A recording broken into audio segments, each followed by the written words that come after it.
trying to work with. So. Yes, sir. In 2001, I started a business here in Michigan, and it grew to almost 20 people before I was bought out by my partners. At the time I started it, I'd been laid off, and I had 3 children. My wife and I had 3 children, the oldest of which was 11, the youngest was 6.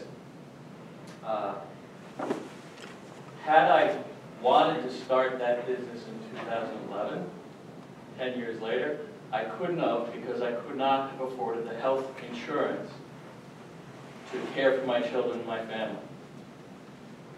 Okay? The Affordable Care Act has made it possible for me and people like me to take that risk.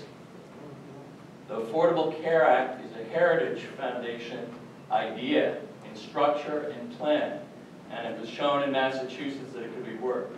Yet Congress has spent the last years repeatedly trying to repeal it.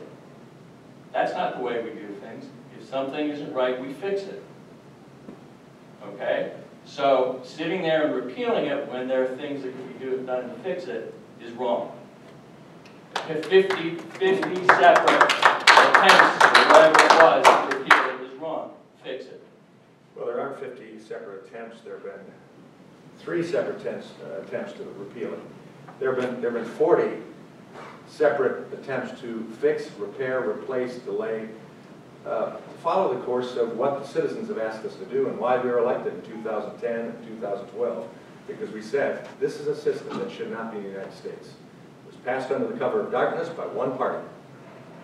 You just heard illustrations of how it's going to cost jobs, how it makes it more difficult for businesses to supply health care for their employees or for themselves.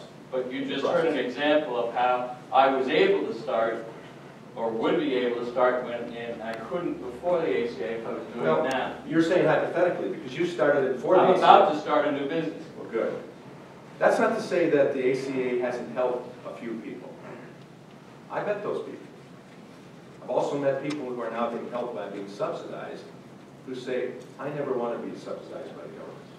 I'll tell you what, my wife wouldn't be able to have her surgery. And I appreciate the fact that it works for you, but it ought to be your choice, and it ought to be my choice, and it ought to be this business's choice to provide the best coverage for their employees that they can possibly give, and not have the government say, we're not going to let you provide that great coverage because it's a Cadillac plan and you're going to pay a tax for it, a penalty for doing that. That's not America. And that's the concern. No, I'm not saying that it hasn't worked for some people. But I know people in my district overwhelmingly who have sent examples to me who have been hurt by the Affordable Care Act, and more importantly, people have said, I was promised if I liked my insurance I could keep it, and the president lied to me. Anybody else want to respond from your perspective on this question? Well, it's been selectively implemented by the party who passed it. They've implemented the parts that are easy to shut down the employers know. They haven't implemented the parts that would cause a popular uprising. And when those went through and are implemented, so let's go ahead and finish the implementation. That's look forward to it. So Republicans design it, and now you don't like it. Excuse me, sir, we have more questions. Republicans do design it. Yeah, that's a fallacy, including the heritage. I'd like to go back to the outsourcing question if there's time for that. Okay, we'll come here and back Hello here. Yeah.